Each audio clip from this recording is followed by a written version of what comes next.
This is it. After 10 years as the masterminds behind the Halo franchise, Bungie is moving on to something new. The Halo brand will carry on under the stewardship of Microsoft, but for the house that created Master Chief in the Covenant War, Halo Reach is the end of the road. It's fitting then that Halo Reach comes full circle, returning to the military colony where Master Chief was trained. This is more than just a prequel to the main Halo trilogy. It's the culmination of a decade of design work, bringing in the best elements of past games as a foundation for this last hurrah. Exceptional in nearly every way, and packed with features and content, Halo Reach is the complete package.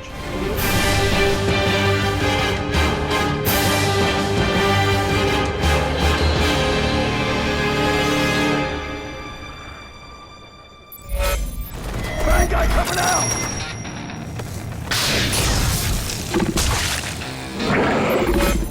The campaign tells the story of the Noble Team, a crew of Spartans stationed on planet Reach. You take control of a Spartan known only as Noble 6, the newest addition to the squad. You'll get to know the rest of Noble Team as missions pair you up with its various members, but the action always stays with number 6 as he or she does their best to protect Reach from the invading Covenant forces. Noble Team's story, and their role in the greater Human Covenant War, has yet to be told, which ensures that even Halo nuts will be in for a few good plot twists and turns. Even so, this is the most straightforward and easy to understand story in a Halo game since the original. It's also the best looking Halo game yet, thanks to some fantastic art direction and a powerful new engine. But you don't need me to tell you that, just have a look at Reach for yourself. The level of detail you can find in even the little things is remarkable, though I'm most impressed by the fantastic backdrops.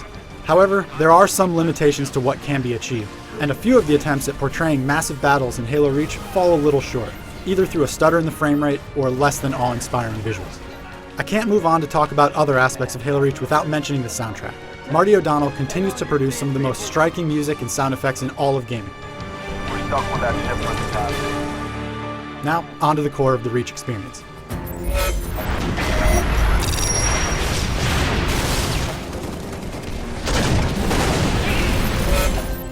It's tough to summarize the gameplay of Halo Reach succinctly because it offers so much variety. Most will start with the campaign, the most challenging yet for a Halo game. It scales in difficulty as you add players, so that the 4-player co-op game isn't any easier. Prepare yourself for a challenge. Though this campaign can test your skills, veteran Halo players will feel right at home. The base playbook remains the same for Halo Reach. Big open battlefields, familiar foes, and the occasional awesome set piece are on tap. Nothing new there. Even so, Halo Reach manages to stay fresh through good variety in the combat and some major additions, like say, jetpacks and other armor abilities. Halo Reach continues to blur the line between the solo and multiplayer games. Everything you do earns you credits, which can be spent in the armory to unlock new ways to customize the look of your Spartan, a look that is reflected in every game mode. While most games feel like their multiplayer and single-player modes are completely distinct, Halo Reach does the exact opposite. That's not to say the multiplayer in Reach doesn't stand out. The 4-player cooperative firefight mode, first introduced in Halo 3 ODST, is back and has been fleshed out to meet its true potential, and then some. For those that want a more human challenge, there's of course the online arena where you can hop into matches against other Xbox Live members. The upgrades here, like in the rest of Reach, are numerous.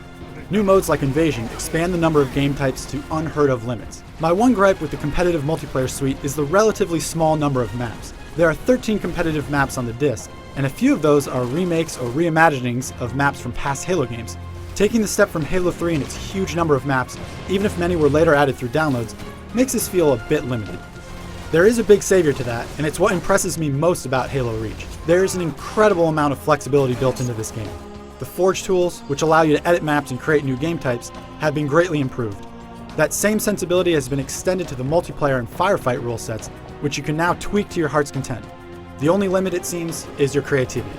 Unfortunately, though there is now matchmaking for multiplayer, firefight, and the campaign, there is still no custom game matchmaking.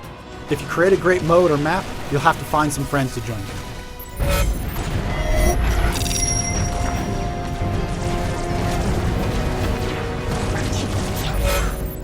There are elements of Halo Reach that some might find lacking, but they are few. Rarely do we get a game so feature-rich and flexible as this.